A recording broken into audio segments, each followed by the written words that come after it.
साल था 327 ईसा पूर्व, जब दुनिया जीतने के इरादे से निकले सिकंदर ने भारत की जमीन पर कदम रखा। अगले एक साल में उसने यहां लड़ाइयां लड़ी और बेहद ताकतवर राजा पोरस को हराकर व्यास नदी के ईस्टर्न हिस्से के पास खड़ा था। इस हिस्से की दूसरी साइड पर था नंद वंश का विशाल साम्राज्य, जिसे हराकर सिकंदर पूरे भारत पर कब्जा कर सकता था। लेकिन ऐसा हुआ नहीं। उल्टे 15,000 किलोमीटर दूर से भारत पर कब्जा करने आए सिकंदर को यहीं से वापस लौटना पड़ा। वजह बताई जाती है कि उसकी सेना ने उसके खिलाफ विद्रोह कर दिया था। लेकिन क्या ये एक वजह काफी है? आखिर सेना ने विद्रोह क्यों किया था? उसकी सेना भारत के ईस्टर्न हिस्से में जाना क्यों नहीं चाहती थी? क्या वो नंद वंश से डर गए थे, या फिर कुछ ऐसा था जिसकी वजह से सेना ने हथियार डाल दिए थे? आज के इस वीडियो में यही कहानी आपको पता चलेगी कि पोरस को हराने के बाद सिकंदर के साथ ऐसा क्या हुआ कि उसे वापस लौट जाना पड़ा। तो वीडियो को बिल्कुल भी स्किप मत कीजिएगा, क्योंकि अपना इतिहास नहीं जानोगे तो खुद को कैसे पहचानोगे। दोस्तों, सिकंदर मैसेडोनिया का राजा था। आज ये जगह ग्रीस में पड़ती है। वो 23 साल का था जब साल 334 ईसा पूर्व में अपनी फौज लेकर दुनिया को जीतने निकला था। इस दौरान जिसने भी उसके आक्रमण की खबर सुनी, उसने सरेंडर किया। जिसने मना किया, उसे बुरी तरह हराया गया। ऐसे ही कई लड़ाइयां लड़ते लड़ते वो भारत आ पहुंचा था। भारत आने से पहले सिकंदर जब ईरान में था, तभी उसने भारत के आसपास के राजाओं को मैसेज भेजा कि सरेंडर कर दो। उसकी इस बात को कई राजाओं ने मान लिया। रास्ते में ऐसे जो भी राजा सिकंदर को मिले जिन्होंने उनके सामने हथियार नहीं डाले, सिकंदर ने उन सबके किले पर कब्जा कर लिया। लेकिन उसे बड़ा चैलेंज मिला था। राजा पोरस से दोनों के बीच में लड़ाई हुई, जिसके बाद सिकंदर ने आगे बढ़ने की बजाय वापस लौटने का फैसला किया। इसके पीछे एक बड़ी वजह बताई जाती है, सेना का विद्रोह। विद्रोह के कारणों के पीछे जाएं तो हिस्टोरिकल सोर्सेज बताते हैं कि उसकी सेना लगातार लड़ाइयां लड़ते लड़ते थक गई थी।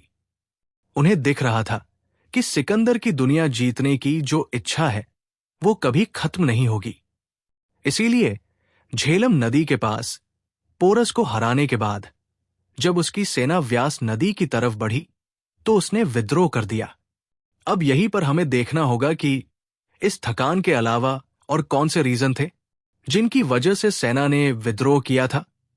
दोस्तों, झेलम नदी की लड़ाई को पोरस और सिकंदर के बीच हुए युद्ध के नाम से जाना जाता है। वैसे तो यहां जो लड़ाई हुई उसके बारे में इंडियन सोर्सेस में जिक्र नहीं मिलता, लेकिन ग्रीक सोर्सेस इस लड़ाई को लेकर सिकंदर की सबसे इंपॉर्टेंट लड़ाई का दर्जा देते हैं। सिकंदर के हिसाब से पोरस को जीतना बेहद मुश्किल था, वो भी तब जब सिकंदर की सेना में 5,000 से भी ज्यादा सैनिक थे। वही पोरस की सेना सिर्फ 2,000 की थी। लेकिन पोरस ने सिकंदर की सेना के सामने हाथी खड़े कर दिए थे, जिससे सिकंदर भी दंग रह गया था। सिकंदर की जीवनी लिखने वाले प्लूट लिखते हैं कि जब तक पोरस लड़ाई लड़ सकते थे, उन्होंने सिकंदर का बहादुरी से मुकाबला किया।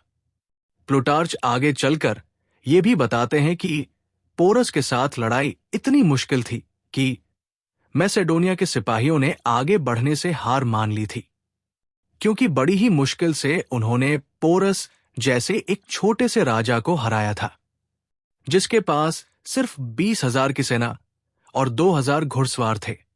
लेकिन दोस्तों, सेना ने यहां पर विद्रोह नहीं किया, क्योंकि उन्हें अभी भी भारत विजय की उम्मीद रही होगी। मगर आगे उन्हें और भी कड़ी टक्कर मिली।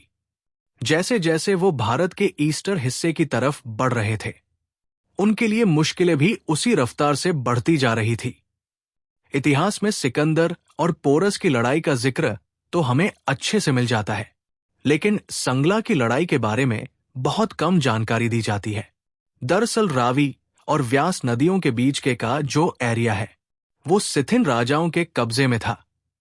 जब सिकंदर की सेना ने झेलम और चेनाब और रावी नदी को पार किया, तो पोरस की तरह सिथिन राजाओं ने भी सरेंडर करने की बजाय सिकंदर को चैलेंज किया। इसका रिजल्ट था सांगला की लड़ाई। इस लड़ाई में दोस्तों सांगला की घेराबंदी की गई और एक बहुत बड़ी लड़ाई में आखिरकार जीत तो हुई सिकंदर की। लेकिन इस लड़ाई में सिकंदर को बहुत ज्यादा नुकसान हुआ। वेस्टर्न सोर्सेज बताते हैं कि सांगला की लड़ाई में सिकंदर के 1200 सिपाही घायल हुए थे। ये लड़ाई भी पोरस के साथ हुई। लड़ाई की तरह बहुत मुश्किल में जीती गई थी। सबसे बड़ी प्रॉब्लम यह थी दोस्तों की झेलम और रावी नदी के पास जो लड़ाइयां लड़ी गई, ये दोनों लड़ाई मानसून के सीजन में लड़ी गई। एक ऐसा मौसम जिसका कोई एक्सपीरियंस मैसेडोनिया के लोगों के पास नहीं था। वहां पर यह मौसम ही नहीं हुआ करता था। ये इन लोगों के लिए बिल्कुल नया मौसम था। जब नदियों में बाढ़ आ रही थी और एक के बाद एक नदी को पार करना सेना के लिए मुश्किल होता जा रहा था।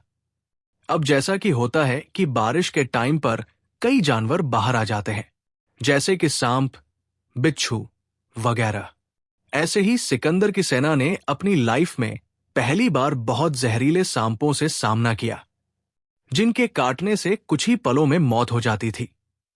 ये सांप इन सैनिकों के लिए किसी बुरे सपने से कम नहीं थे।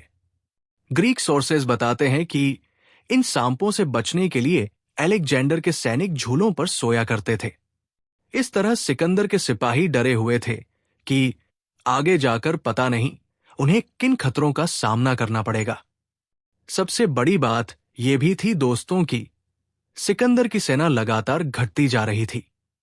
सिपाही लड़ाई से तो मारे ही जा रहे थे, बीमारी से भी मरते जा रहे थे। ये एक बड़ी वजह थी, जिसकी वजह से आखिरकार सांगला को जीतकर जब रावी नदी के पास सेना पहुंची तो उन्होंने हथियार डाल दिए। अब एक बड़ी वजह यह भी बताई जाती है कि ईस्ट में बेहद ताकतवर नंद वंश का राज था, जिसके डर से सेना ने आगे बढ़ने से मना कर दिया। अब हिस्टोरिकल सोर्स इस बात के पक्के सबूत तो नहीं देते कि उन्हें नंद वंश के बारे में एग्जैक्टली पता था, लेकिन यह बात सिकंदर को अच्छे से पता थी कि इंडिया के ईस्ट रीजन में एक बहुत बड़ी ताकत रहती है। इतिहासकार हुए हैं एरियन। उन्होंने अपनी किताब द एनाप्सिस ऑफ अलेक्जेंडर में कहा है कि वहां रहने वाले लोगों के पास बहुत बड़ी संख्या में हाथी थे और वो बेहतर आकार के थे। दोस्तों झेलम के युद्ध में भी सिकंदर को हाथियों ने परेशान किया था। ओरस के 200 हाथियों ने मैसेडोनिया के सैनिकों में डर बिठा दिया था। वहीं दूसरी तरफ नंदों के पास हजारों की संख्या में हाथी थे। जब 200 हाथियों को हराने में सिकंदर की सेना के पसीने छूट गए थे, तो हजारों हाथियों के सामने उनका क्या हाल होता। नंद डायनेस्टी के बारे में कहा जाता है कि उनके पास 3000 हाथियों से लेकर 6000 हाथियों तक की सेना थी। बाकी पैदल सेना जो थी वो तो लाखों की थी। इन सब वजहों से ये कोई ताज्जुब की बात नहीं थी कि सेना डर गई थी।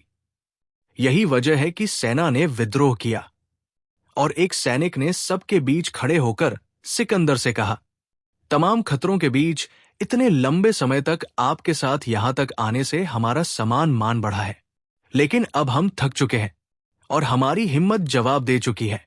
हम अपने माता पिता को देखना चाहते हैं और अपने बीवी बच्चों को फिर से गले लगाना चाहते हैं। हम चाहते हैं कि हम सब वापस मैसेडोनिया चले।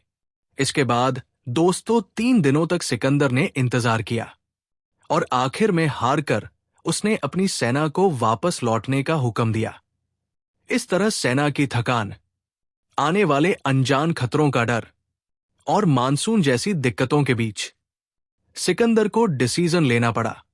कई हिस्टोरियंस दोस्तों इस डिसीजन को बेहद समझदारी और यथार्थता का प्रतीक मानते हैं, जिसने उन्हें और उनकी सेना को सुरक्षित घर पहुंचने का रास्ता दिया। तो दोस्तों ये थी वो वजह जिसकी वजह से सिकंदर को वापस मैसेडोनिया लौटना पड़ा। आपको ये कहानी कैसी लगी कमेंट करके जरूर बताइएगा। वीडियो को लाइक और शेयर करना ना भूले और ऐसी इंटरेस्टिंग कहानियों के लिए इतिहास से जुड़े रहने के लिए अदीब सिद्दीकी को सब्सक्राइब जरूर करें। धन्यवाद।